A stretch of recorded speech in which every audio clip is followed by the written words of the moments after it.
I can. Can you hear me?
It is Duck Insider presented by OnPoint Community Credit Union. I'm Joey Mack. Thanks for being with us. We've got Dan Lanning's press conference to kick things off today. We also will talk with Jody Sykes, our Chief Compliance Officer here on the horizon. Matt Ulmer, Oregon Volleyball head coach, will be with us as well. I'm looking forward to a busy day here on Duck Insider. So, a lot of things from one game to another to improve on. Every coach in America is going to say that. And just today after practice, talking about this rivalry matchup, Bryce Betcher, Nishad Struther, Jordan James, and also Jabbar Muhammad all met with the media, the Quack Video crew, editing those. They'll be on the GoDucks YouTube, and we'll have them for you on the show here coming up. But look, I think the theme of Rivalry Week is always just that. It's Rivalry Week. We love Rivalry Week. Rivalry Week is a good time. For one, there's been a lot of conversation and question about like when this is played, when this game is played, right? I don't know that it's still just a rivalry game. This is what college sports is all about. It can be in September, it can be in November, it could be in December in the college football playoff, and that would be fun. Rivalries are just fun in general. Coach Lanning on that, Coach Lanning on things to improve on. It's always brought to you by our friends at the Willamette Valley Cancer Institute and Research Center. Better cancer care close to home. Let's kick things off. Weekly press conference every Monday night. Dan Lanning meets with the media. Duck football head coach right here. All right. Another week. Excited to get back to it. Guys had a good day of prep, but just want to, again, take the time to thank our fans at Autzen. I thought they were unbelievable this week. Obviously very excited to play Oregon State. They've had some success these first couple weeks, done a really good job running the ball. I think they're a really well-coached team. The guy playing quarterback has done an unbelievable job. We actually watched a lot of his film before because he was at Idaho. So super athletic. Their run game's really good. Defensively, like they've always been since I've been here, really sound and create some tough looks. So it's going to be a fun challenge for us. Kind of touched on the end there, but Trent now being the head coach, what stood out maybe kind of game planning for him in the past in terms of the defense and kind of him in his position? I think they still have a lot of a similar identity to what they've been as a team there in the past. They're willing to get big and run the ball. They play sound when it comes to defensive play. They still take shots down the field. They're pretty creative in their package at times. So a lot of similarities to what you've seen there in the past with certainly some of his new flavor in there. Coming out of spring ball, I think a lot of guys were excited about Jay Harris, but we haven't seen him get any touches yet. So how's his adjustment been, and what have you seen from him lately? Yeah, Jay's working his tail off. He's doing an unbelievable job for us. And I know when his time comes, he'll be able to do a really, really good job. But he's practicing really hard. I think he's continuing to create roles for himself, and hopefully that gives him an opportunity at some time to be out there on the field for us. Going back to Giovanni, he only has one sack on the year so far. What are your thoughts on his playmaking ability and his ability to extend plays and escape pressure so far this season? Yeah, like I said before, watching him, it's really kind of the second time we watched him this year because we watched a lot of his film, going into our first game. And he's really elusive. He's really athletic. He throws the ball well. He's a good player. So I think he definitely does a good job avoiding pressure. He's gotten a lot of scramble yards in the past. They don't necessarily they run the ball just as well as they throw it, right? At Oregon State, there's not throwing it every single down, but he's a guy that when he does have an opportunity to throw it, he throws it well. So certainly presents some unique challenges. Which one of the offensive line combinations graded out best and will be the way to go going forward? It's interesting. There was positives and negatives to really each group, and I think that a lot of people will look at our offensive line and talk about, well, this is the best. We actually watch every single clip on our staff, and I don't know if people realize, like Pancho, he played He started at three different positions for us last year. We were a really good O-line, but he had more snaps at right guard than any other position he's had snaps at here. Also played some center for us. Also played some left guard. So across the board, we'll continue to work to figure out what's the best group, knowing that it might not just be one group that plays, along the offensive line for us. And until people get healthy, it may continue to look different.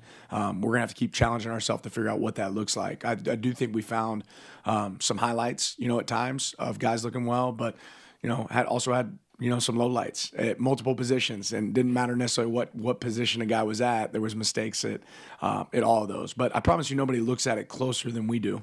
Right, we spend a lot of time and effort looking at it, and we see every single rep at practice, which everyone else doesn't see. So we'll keep evaluating it. We've got guys that we can play winning football with, and that's the big key, is making sure we're able to utilize those guys. Yeah, with this game now moved to September and not being a conference game, does it still feel kind of have that same rivalry sense to it going into this week? It certainly does to me. I think the rivalry is something I always appreciate. I think that makes it college football fun. I think those things are a lot of fun, and this is a game that's had back and forth for us. Year one we weren't able to pull it out. Last year we were, but this is a fun game for the state of Oregon. It's certainly a fun game for our players. I think they know exactly what it means. It means a little bit more. Is it another game? Yeah, it's another game. Is it important for us? It's very important for us. Our guys want to go out there and have success. Rotating along the offensive line isn't unusual, but the center is across college football. What makes you comfortable? Why rotate at that position when it normally doesn't happen? Give ourselves the best chance to win, right? I mean, we rotated it last year, right? So again, we did it last year. It's all best on if our best chance to win is have just one person there the entire game, then we would absolutely do that. But maybe the guy that snaps it the best, if he's also getting blown off the ball, you need to take a look at another option, right? Because there's two things that happen with the center. Yes, it's how you protect, right? Yes, it's how you run block, but it's also about how you deliver the ball back to the quarterback, right? So having some consistency with that as well. If it's just about the guy that blocks the best, right, and it doesn't matter about the QB exchange, then that kind of changes things, right? But it isn't. That's all involved. And we had some miscues with snaps as well on Saturday, which is something that has to be addressed.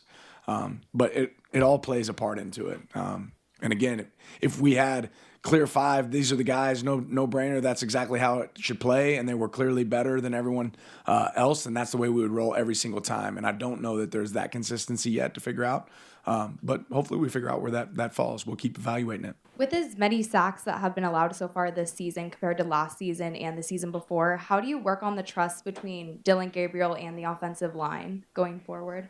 We don't just keep doing the same thing, expect a different result, right? I think we have to continue to adapt, right, to his skill set and also to our players here. And there's certainly some similar schemes that we're using this year that we used last year as well. But it's also one of the things, when you put it on film and somebody takes advantage of it, they're going to continue to find ways to attack it. So we have to challenge ourselves to do some things differently schematically and change some of those things. To reassess that. We already knew the pocket would look a little bit different because Dylan operates in the pocket a little bit different than what Bo operates in the pocket. It's a different picture. So we see that. It's showing up on film. It's something we have to be able to coach and address and adjust. Coach, what's the biggest difference you've noticed in Trent Bray's coaching ability and the differences between him and Coach Smith and what you've faced over the last couple of seasons? I don't know that there's enough of a sample size, based on their game with Idaho State and San Diego State for me to be able to say this is where they're polar opposites or not. And like I said, I think a lot of the what you see on film, you see a team that's very similar to some of the things that they've done in the past. Wondering what you saw from Nishad on tape.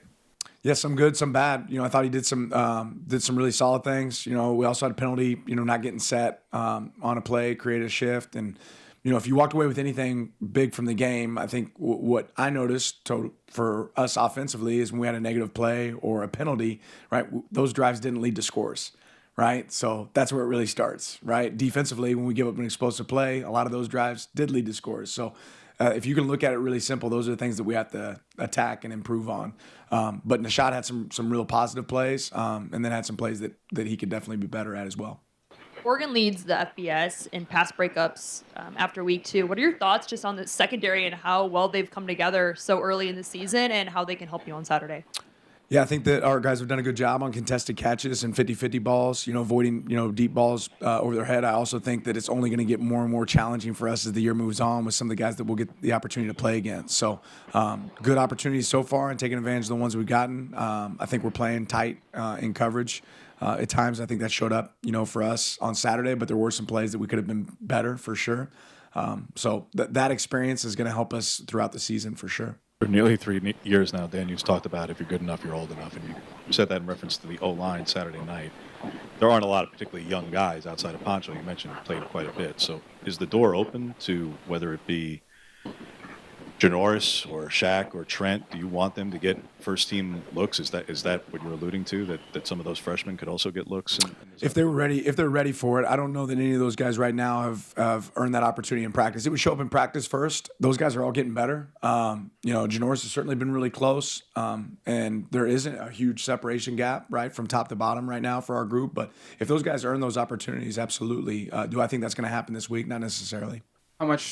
What happened a couple years ago at Oregon State and the way they came back and won is a motivating factor for this week? Do you address it, to talk about it, or is it just part of the rivalry? Yeah, we know about it. We're familiar with it, and certainly it's something that I think about frequently. Boise did a good job kind of containing Tez in the passing department. What do you think they did, and how do you try to get him more active against Oregon State?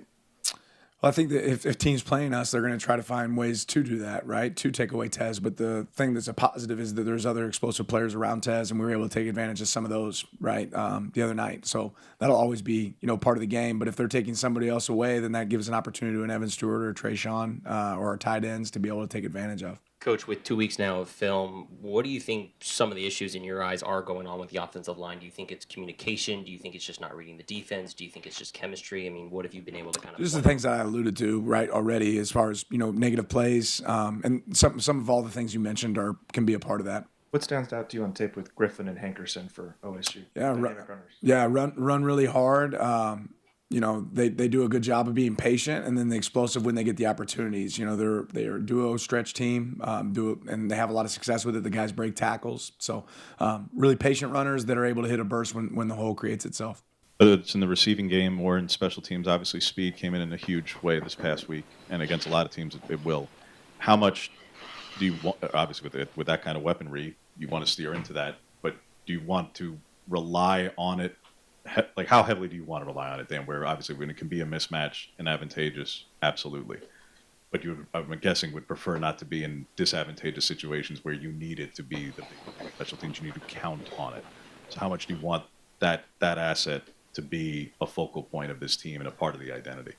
I always want to focus on special teams, and I'd love to be able to win games because of special teams. I don't want to say, well, it's not important because this other part's more important.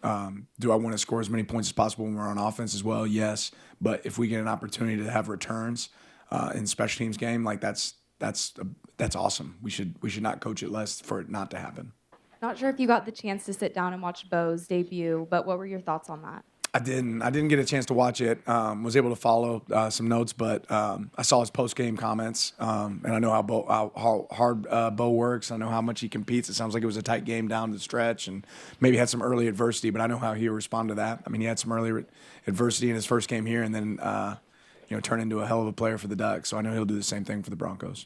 What's made Derek Harmon such a good player at getting to the pass rusher? It seems like every game he's making plays there. Yeah, he's explosive. I think one of the best things about Derek is he studies his own game really well. He's the kind of guy that you can ask him afterwards, okay, what do you need to improve on? And he can give you answers, right? He's very consistent in his approach and what he attacks. He wants to be coached hard. But he's one of those guys that after the game, he can tell you exactly, hey, this is where I need to improve. And that means he studies well, right? And it matters to him. So big guy, right, that moves with speed, right? He can be somebody that can really affect the opponent. Great stuff from Oregon football head coach Dan Lanning. Meeting with the media, it's always brought to you by our friends at William Valley Cancer Institute Research Center. Better cancer care, close to home. 12:30 kickoff. That means a 10:30 pregame show for us from Corvallis across the Oregon Sports Network. We still got Matt Ulmer, Oregon Volleyball head coach today. Also, Chief Compliance Officer Jody Sykes is with us. Her squad is on the golf course as we speak. We'll be talking about that when we come back on the Oregon Sports Network from Learfield. As a local community credit union founded by teachers, OnPoint is committed to supporting the students and faculty at the University of Oregon. And on game day, we're right there with you. On the field, in the bleachers, and in the classrooms. Drop by our local branch today and discover the many ways OnPoint can help support your financial well-being. OnPoint Community Credit Union. People are the point. Federally insured by NCUA. Equal housing opportunity. Hey Duck fans, at Country Financial, they make insurance easy. Whether you're shopping for home, auto, or more, their representatives will take the time to understand your specific needs and explain what options work best for you. Worry less and feel more confident knowing you're covered. Visit countryfinancial.com to get started today. Experience more with Country Financial. Auto and home insurance policies issued by Country Mutual Insurance Company, Country Preferred Insurance Company, and Country Casualty Insurance Company, Bloomington, Illinois. More Duck Insider coming up on the Oregon Sports Network from Learfield. All right, son. Time to put out this campfire. Dad, we learned about this in school. Oh, did you now? Okay. What's first? Smokey Bear said to. First drown it with a bucket of water, then stir it with a shovel. Wow. You sound just like him. Then he said. If it's still warm, then do it again. Where can I learn all this? It's all on SmokeyBear.com with other wildfire prevention tips, because only you can prevent wildfires. Brought to you by the USDA Forest Service, your state forester, and the Ad Council. Hi, I'm Ryan Blaney, a third-generation race car driver, and I dedicate a lot of my time going fast. But when my grandpa was diagnosed with Alzheimer's, it was a very unexpected bump in the road for us. It's important to notice if older family members are acting differently or having trouble with routine tasks. Early detection of Alzheimer's can give your family time to explore support services and access available treatments. If you or your family are noticing changes, it could be Alzheimer's. Talk about seeing a doctor together. Visit alz.org/time to talk. A message from the Alzheimer's Association and the Ad Council. You know you make me wanna kick my heels up and throw my hands up and throw my head back and come on now. So good to see you. We're back inside the Country Financial Studio. It's Duck Insider presented by OnPoint Community Credit Union. I just want everybody to know Brandon Reichelt, who is basically I have to give you some context. Yes, this is please. Jody Sykes, Chief Compliance Officer. Jody's with us first. So we have been, I don't even know how we got to this point, but we've been coming up with alternative titles for people around the athletic department. I like it. Okay. So John Sargent is the head of Hanger Management. Hanger definitely fits. Yeah. Definitely. I like it. Yeah. Shout out to Ellen Graham, our coordinating producer, who got that one. Jason Harris, he is the assistant athletic director of People in Venues. Okay. So that fits. Yeah. And Brandon Reichelt, I'm going to say, is the video board connoisseur. Okay. Czar de video board. Czar de video board. Yeah, I like okay. that. All So right. Brandon Reichelt is the czar of all things video board. So I kind of like, I don't know, big screen.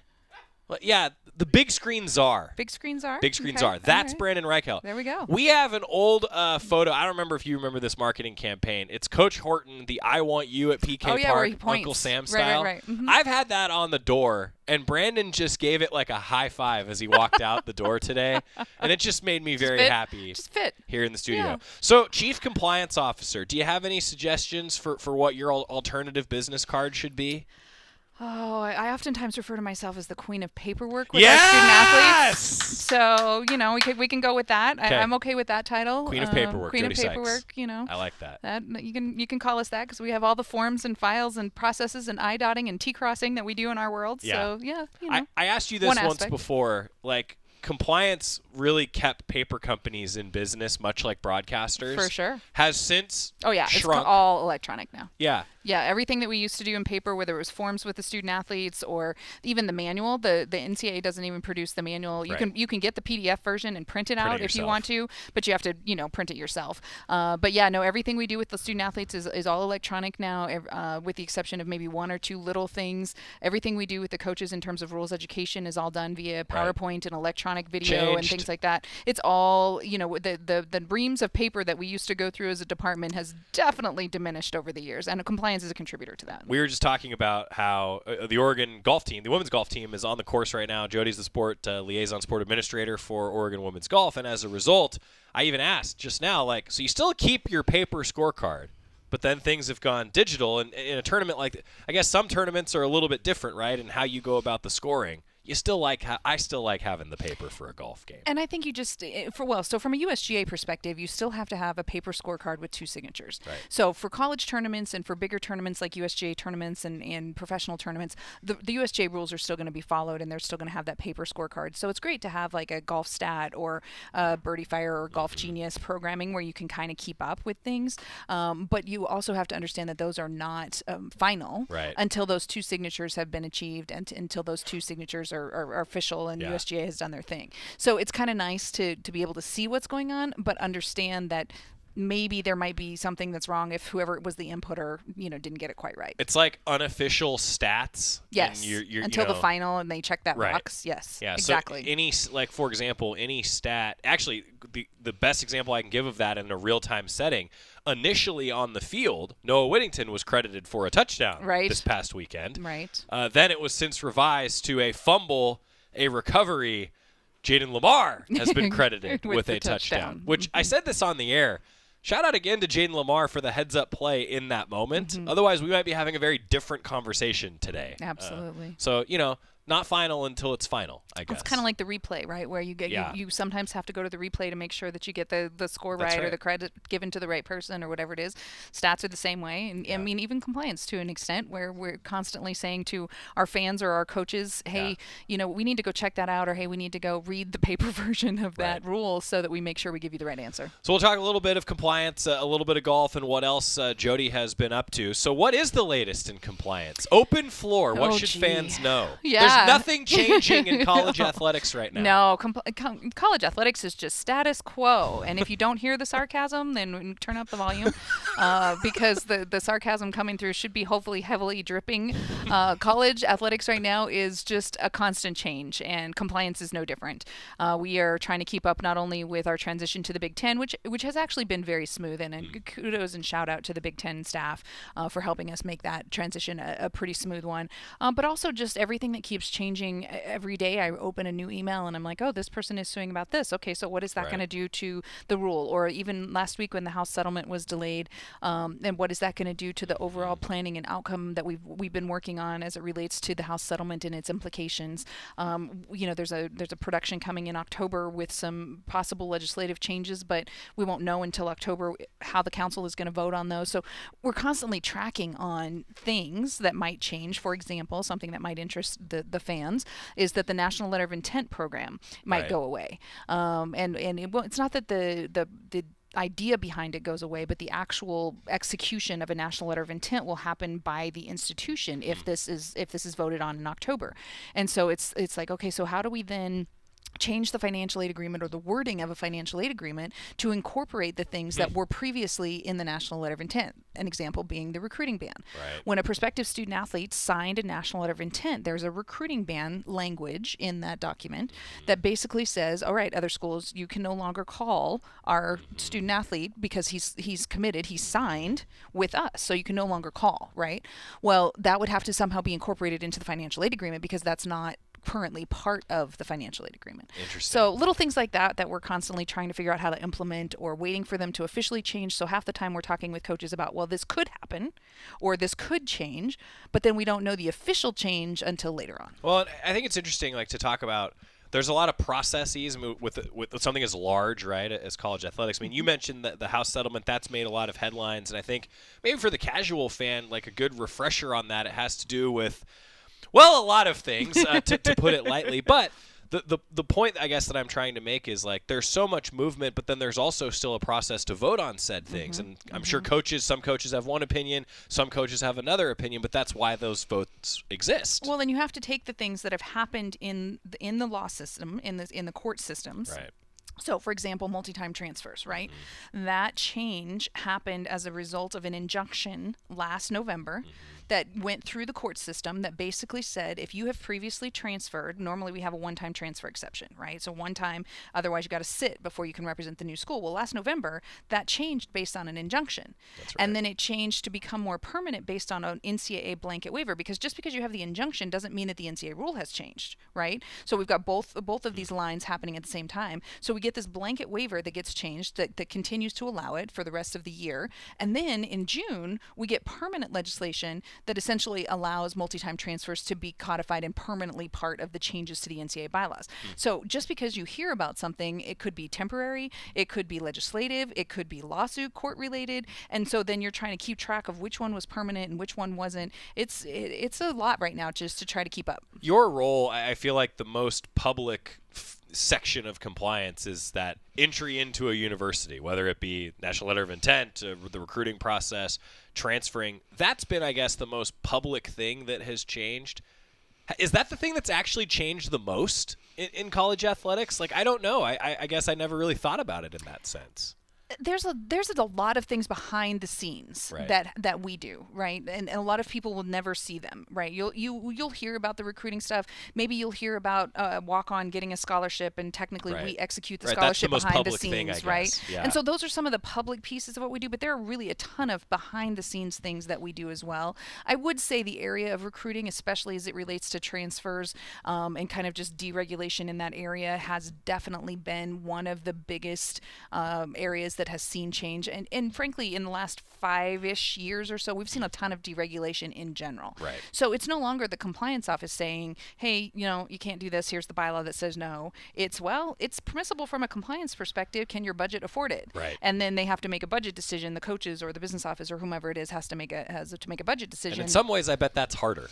It is, because the coaches then have to make the decision, okay, I have a budget of X dollars. Right. Do I want to spend my X dollars on, apples or oranges? And then they figure it out and they keep going. But it's a very different thing, just like, everything we're dealing with the potential of the House settlement. And it's just changing the world that we live in.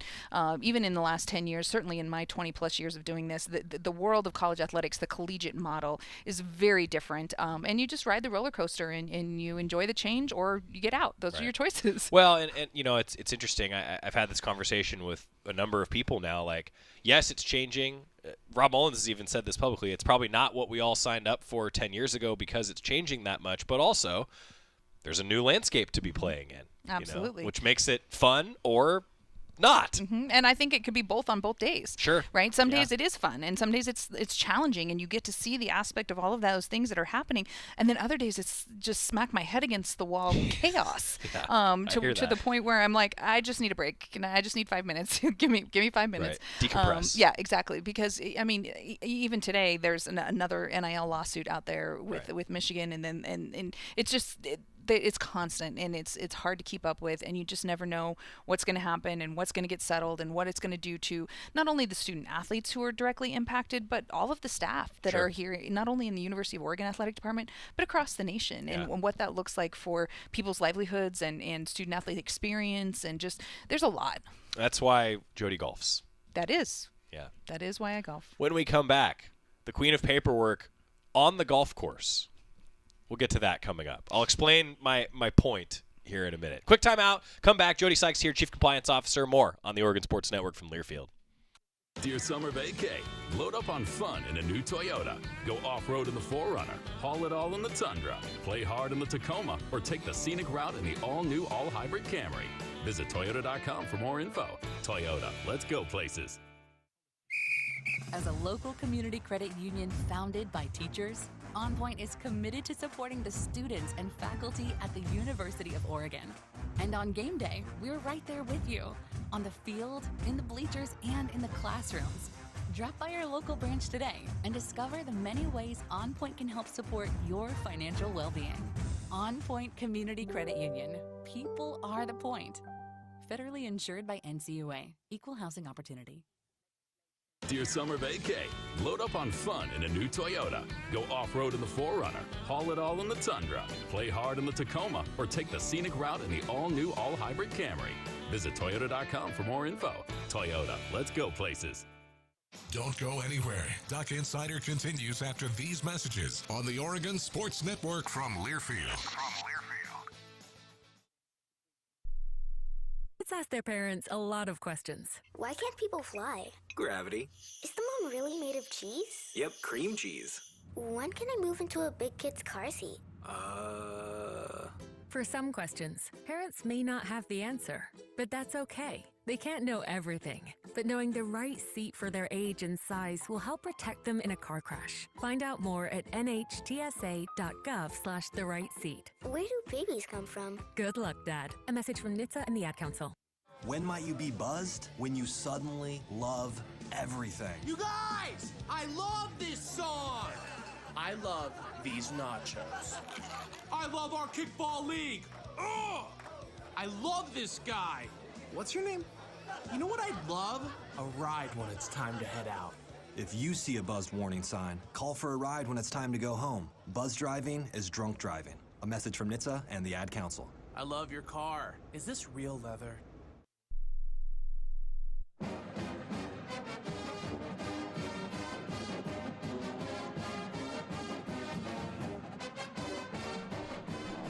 Doug Insider, presented by OnPoint Community Credit Union. Joey Mack, joined by Chief Compliance Officer Jody Sykes. The Queen of Paperwork is the new subline on the business card. I like it. I'm going to have just like a roster now of everybody who has an alternative keep a running title. list. Absolutely. Mine, of course, is Broadcast Schmuck. Ooh. It's really the only appropriate thing for okay, as long as you're okay with it. No. As long as you're okay with it. I have introduced myself as Broadcast Schmuck. I probably introduced myself as that to these two sitting in here. That's awesome. Our two interns. Olivia, did I ever introduce you? Was I Broadcast Schmuck? Sounds familiar. Sounds familiar. Well, there you good. go. See? So it sticks. Yeah. Look, I often believe that you can't give yourself your own nickname. That is true. And, I didn't give myself that one, but it stuck. Well, as long as you're okay with it, that's how I feel. Like you don't give yourself the nickname, but you have to be okay with it too, right?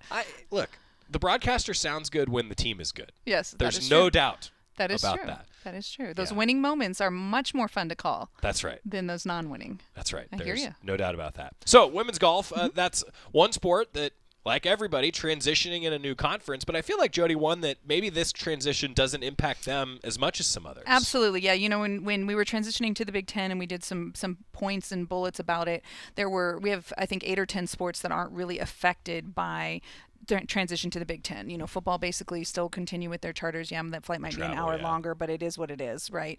But we have many sports, acrobatics and tumbling, men's and women's golf. There's more, but I'm drawing a blank at the moment, that are not necessarily affected by the transition.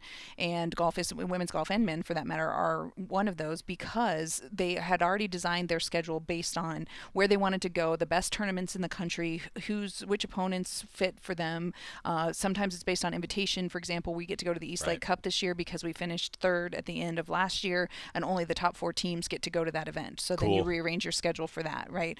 Women's golf is not one of the ones that's affected, other than the Big Ten Championship in May. Instead of maybe being somewhere on the West Coast for that, at one of the former Pac-12 schools, we are now going to Maryland this coming year it's their turn to host. But the good thing is it does rotate through. So once we rotate, the 4 schools on the West Coast will host. Yeah. And so it won't always be all that far out. I've always talked with Coach Barton and Coach Radley about this. Like, to me, the scouting report, when you talk about that in golf, a lot of times it has to do with the type of course, the type of grass, how's everything just laid out on a golf course. I didn't know, like, if maybe that's something else that comes up. We're going to go to any new golf courses, probably a few, I guess. For sure. And one of the things that the coaches do look at, and know that I've had at least conversations with Coach Radley about this, are which courses are hosting regionals. Because the regional is like the bracket for women's golf or for men's golf. If you lose out in the regional, you're done. Right. It's like the one and done, you're out of the bracket. So a regional golf course and knowing what to expect in terms of elevation,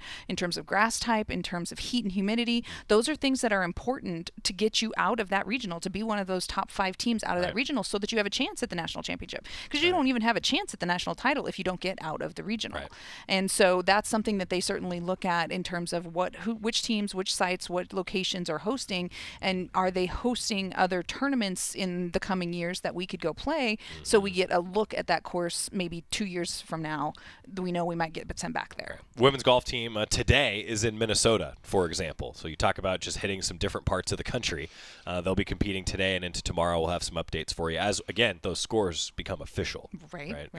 They go final. What else has been on your agenda lately? What should fans know, Jody? Well, just a little insight, too, on this tournament that you're talking about. It's called the Annika, and it's hosted by Annika Sorenstam, and it's the top 12 teams in the country. So, the first tournament out of the box for the golfers, out of the tee box. Ooh, let's go there. I like that. Out of the tee box for this basically rookie duck team is, in Minnesota at this Annika Sorenstam tournament. Annika Sorenstam, for the fans that don't know, is one of the most prolific women's golfers in all of professional golf on the women's side. And we've taken basically 4 rookies, even though Karen Suru played quite a bit last year.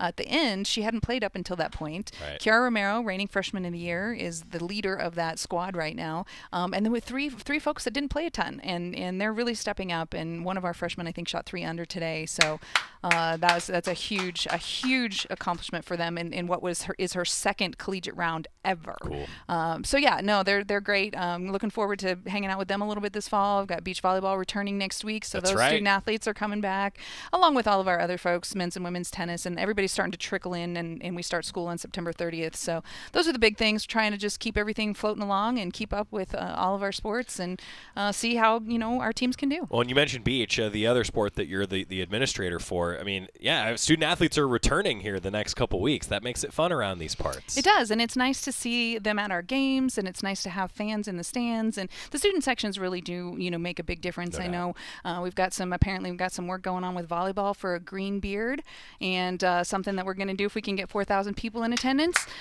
So I'd like to see our students out to work on that green beard with Coach Ulmer. And that really applies to all of our events. Let's get those students out, and it's nice to have them back. That was outstanding. Jody Sykes, the Chief Compliance Officer and the Queen of Paperwork. She knows it all. Thank you, Jody. This was great. Thank you. It's always informative. My suggestion of title for you was going to be encyclopedia. Oh, okay. I've said that too. before. Yeah, true. Just encyclopedic knowledge on when it comes to compliance, not anything else. A number of things, though. That covers a lot of bases. Thank you again. I like for it. your My time. pleasure. Thanks for having me. We're going to get time out. When we come back, Greenbeard will join us, the Oregon Volleyball head coach here on the Oregon Sports Network from Learfield. At Shadow Hills Country Club, we're more than just an award-winning golf course and practice facility. Our events team offers all-inclusive event pricing that allows us to take care of all the details while you enjoy your event. Our indoor and outdoor venues offer you a wide variety of fully staffed options that put the focus on you. From weddings to business and social events, at Shadow Hills Country Club Events Center, you get the benefits of a resort atmosphere and amenities in a peaceful country setting, just minutes from downtown Eugene. Call for a tour today or visit shadowhillsevents.com. As a local community credit union founded by teachers, OnPoint is committed to supporting the students and faculty at the University of Oregon. And on game day, we're right there with you, on the field, in the bleachers, and in the classrooms. Drop by our local branch today and discover the many ways OnPoint can help support your financial well-being. OnPoint Community Credit Union. People are the point. Federally insured by NCUA. Equal housing opportunity. Duck Insider continues after this timeout on the Oregon Sports Network from Learfield. When you're high, you feel different. You think different, you talk different, you draw different, you listen to music different, but you probably knew that. Problem is, you also drive different, and not in a good way. That's why driving high is illegal everywhere. So if you're high, just don't drive. Make a plan to get a sober ride. Because if you feel different, you drive different. Brought to you by NHTSA and the Ad Council.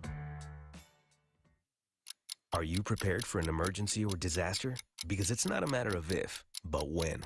Don't find yourself saying, I'll trust water bottles and a flashlight to save the day, but I'll be proved wrong. With a tornado approaching, I'll realize that I lack a wheelchair-accessible shelter. When the floodwaters rise, I'll be up in the attic with 20 cans of beans.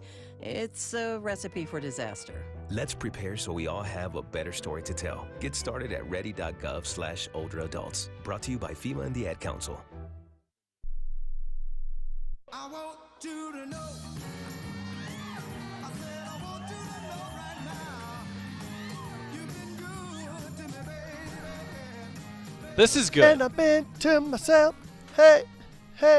This is Matt Ulmer, everybody. The Oregon Volleyball head coach. That was great. That was great. So, thank you. If anyone didn't see the behind-the-scenes video for Oregon Volleyball, head to their social media today.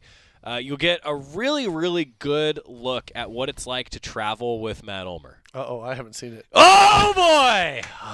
That makes me nervous. Okay, well, when Luke, you are done, just it was a very well done. Just traveling. You got to make it fun, right?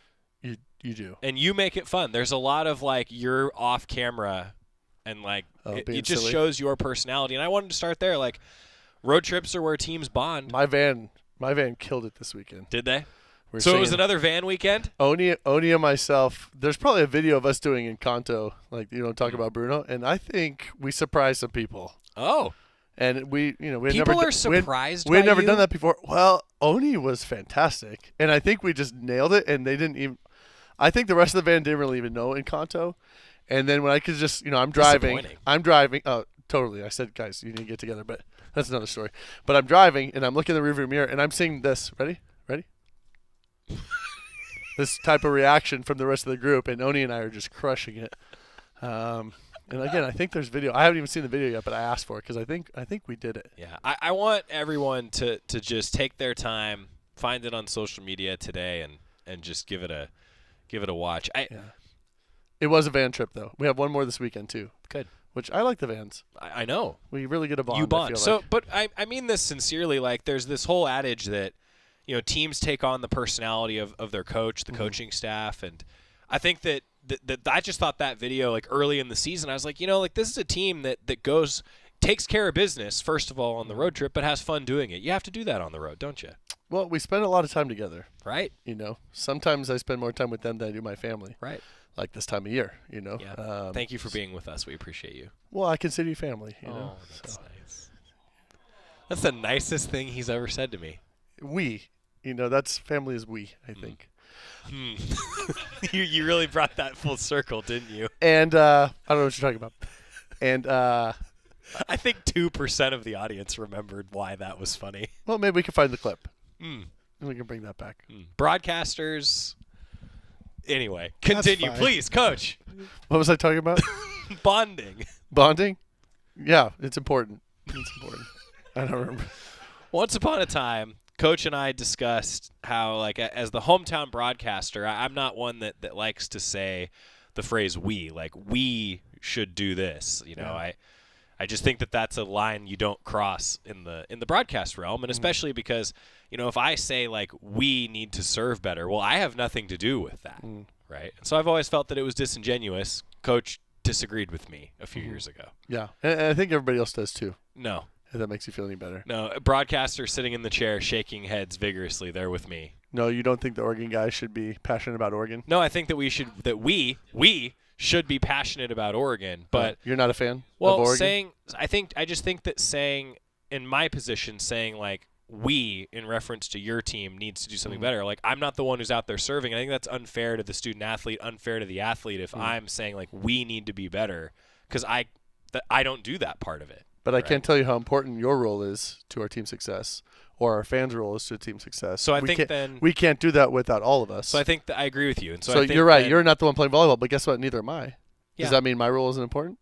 Am I not part of the we? No, you're definitely part of the we. Yeah, we all have different roles that we fill to be part of that. And I think that's where using the we selectively is important. Like, if I'm traveling with you and I'm like, we had a great trip, makes sense. Oh. But I think just the physical act and those sorts of things, or even to the coaching extension. Like, I wouldn't say we need to coach that better, right? I'm not part of the we that is coaching. I'm part of the we that is the Oregon rooting fan base. Yes, and I'm pretty sure if you go back to the original clip, that's what we were talking about. It was. Okay, cool. Got it. Yeah. But I agree. You wouldn't say that considering you weren't there, but it was more about the we are. It became. We are Oregon. Yes. We are all Oregon. Yes. Go Ducks. Yes. You are not a player on our team or a coach. Thank goodness. Thank goodness. Yes, but that is, you know what? We are the Ducks. We are happy about that. We are. Yeah. Yeah. Do we agree on this finally? Our trainer for sure is happy about that. Oh, man. You know who's really happy about that? I think you figured this out. Your director of ops. Yeah. Nellie is really happy about that. Nellie would love to have you. Shout out to Nellie. Yeah, Nellie Schaefer. She would. Yeah. She would love. Do we finally? We would agree? love to have you on a road trip. It would be great. It would be something. It would be great. Yeah, you'd be singing in the van with us, wouldn't you? Absolutely. I'm sure your singing voice is real good. Not a wide range. Really? But I can get the job done. Can you carry a tune? I Okay. can carry like one tone of a tune. What's your song? Karaoke tomorrow night. It is. Oh, Don't Stop Believing, because you get the entire. You hold on. You crowd. just said no range. Yeah. And you're gonna go Journey because you have to do something that's slightly embarrassing. So you're gonna go like this with a microphone then? Absolutely. Okay. Then that's, you just let everybody else do it for you. Yeah. I would. We need to see that. Is what Austin we need to can do. actually sing. Yeah. Yeah. Austin can actually sing. What's your song? Turn your mic on. Come on. Put the headset on. That's what your voice sounds like. It sounds different this way, doesn't it? It does. Yeah, it makes you really I don't know what doubt my yourself. like go-to karaoke is because we don't. Yeah, you know. You're Gaga. Just from the On the Rocks bit.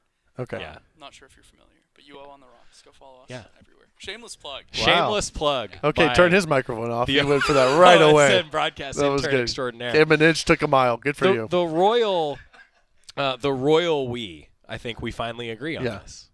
Yeah.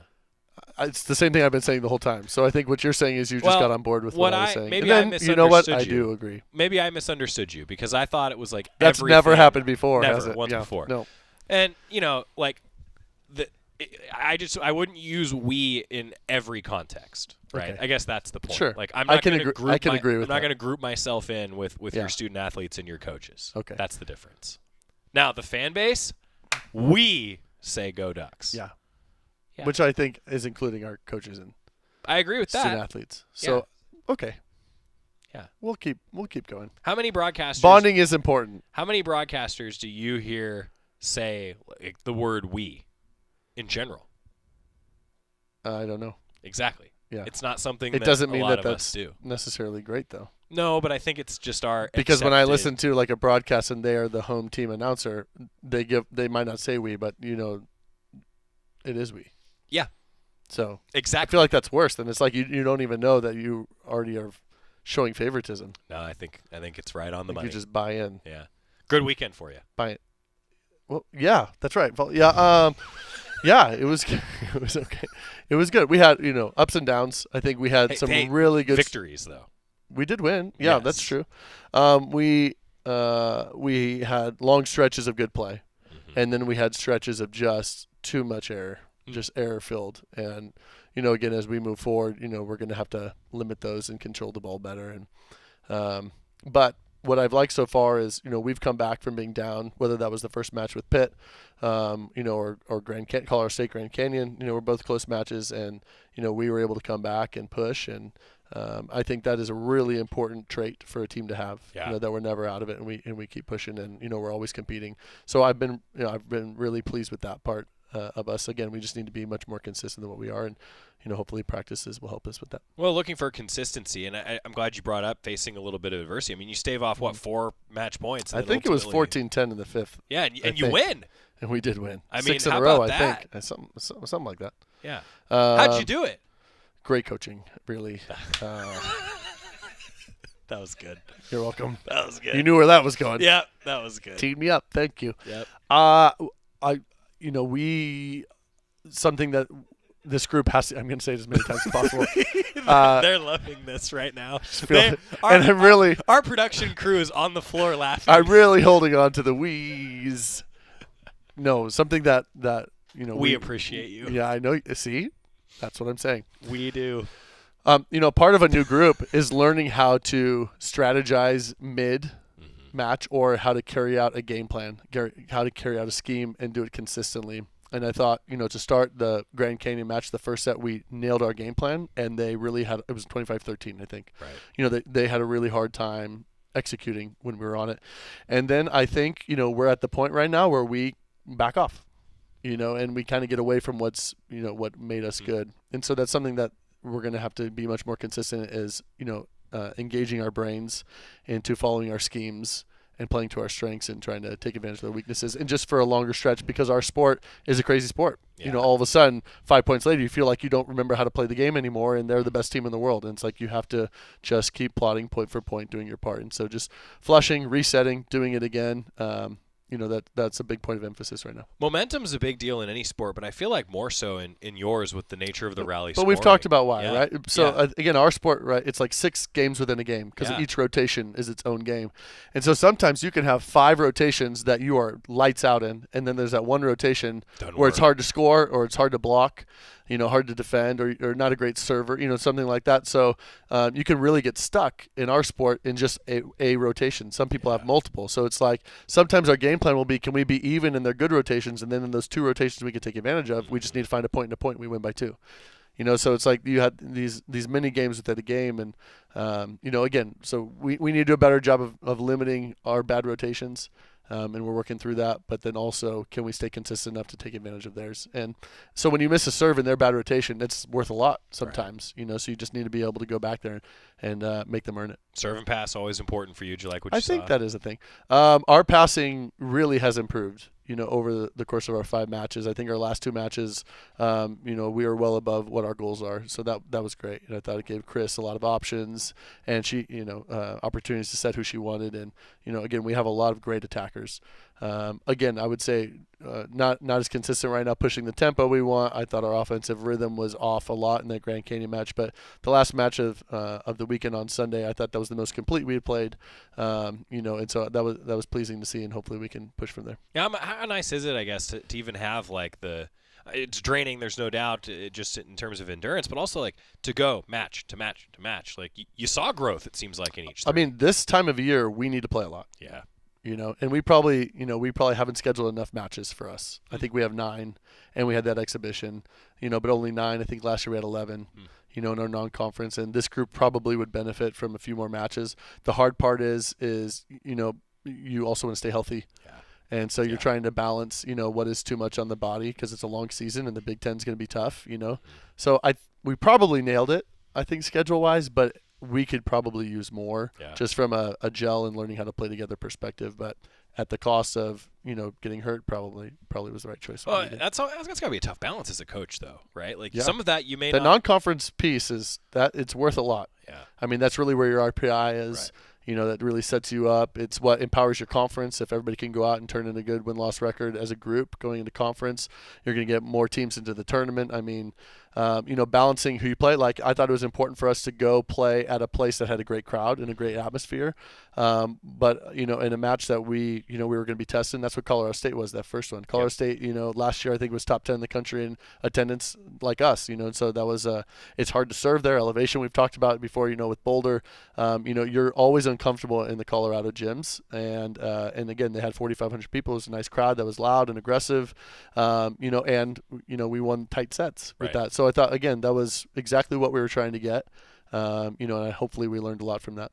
BYU and San Diego Friday and Saturday, both 7 o'clock starts, hitting the road again. Yeah, and what's cool about this trip is, Colby Neal and Noemi Glover, we're going to be able to go to their houses and have meals with their families. And bonding. Yes, that's right. Van and then their bonding, yes. And I think everybody's looking forward to that, so that'd be cool. But yeah, BYU is very physical team, tough opponent, and San Diego is one of the hardest places in the country to win. So that's, again, this will test us. Going into our last week, which will be crazy. If non-conference, we're already going to be there going to the Big Ten play here pretty soon. Gets here fast, doesn't it? Faster every year, it seems like. Yeah, and we even had more time this year, and it still felt quick. Faster. Yeah. He's quick. Oregon Volleyball head coach Matt Ulmer. Coach, thanks for the time. We didn't do really our handshake. appreciate it. Did you notice that? I was going to do it when you agreed with me, and you do now. We should do that now. Don't you think? Should do the handshake. Thanks, buddy. Thanks for being here. Thank you so much. Safe travels again. I hope that it's a lot of fun. It looked like a lot of fun just based on they're a great group. The little video that we all got to see. Yeah, they're a great group. Yeah, you should come sometime. I would love to. Yeah. I would love to. San Diego, I hear, is great this time of year. It is. Yeah. Yeah, probably not that trip for you. Yeah. Well, which trip would you like me on, Coach? How do we get off of this? Which trip? What'd you say? Which trip would you like me on? Oh, what Big Ten city have you not been to? Most of them. Okay. Well, we'll find one. I love this. How about Rutgers this year? You want to go to that one? Phenomenal. Great chicken parms in that part of the country. Let's do that one. Okay. Okay. He's Matt Ulmer, Oregon Volleyball head coach. Yeah, because our team's not going to Rutgers. But good luck at San Diego. See you, buddy. Great chicken parm for next year. When we come back, we're going to wrap up the show mercifully on the Oregon Sports Network from Learfield. 2025. Hey, Duck fans, at Country Financial, they make insurance easy. Whether you're shopping for home, auto, or more, their representatives will take the time to understand your specific needs and explain what options work best for you. Worry less and feel more confident knowing you're covered. Visit countryfinancial.com to get started today. Experience more with Country Financial. Auto and home insurance policies issued by Country Mutual Insurance Company, Country Preferred Insurance Company, and Country Casualty Insurance Company, Bloomington, Illinois. As a local community credit union founded by teachers, OnPoint is committed to supporting the students and faculty at the University of Oregon. And on game day, we're right there with you, on the field, in the bleachers, and in the classrooms. Drop by our local branch today and discover the many ways OnPoint can help support your financial well-being. OnPoint Community Credit Union. People are the point. Federally insured by NCUA. Equal housing opportunity. Duck Insider, your home for the latest news on Oregon athletics on the Oregon Sports Network from Learfield. Comes to a gun suicide attempt, all it takes is a moment. My son Ricky took his life by the use of a firearm. It broke me, and I contemplated suicide. My grandson, I was gonna have to be here for him. I still own my firearm. I keep it in a safe because I want to keep my grandson and myself safe. Store your guns, locked, unloaded, and away from ammo. Hear more safe stories at endfamilyfire.org. Brought to you by Brady and the Ad Council. This message is for Shauna, my mom who just finished her high school diploma. I wanted to say I'm so proud of you for finishing school. You taught me it's never too late to achieve your dreams. I hope to make you as proud as you have made me. When you graduate, they graduate. Finish your high school diploma for you and for them. Visit finishyourdiploma.org to find free and supportive adult education centers near you. Brought to you by the Dollar General Literacy Foundation and the Ad Council.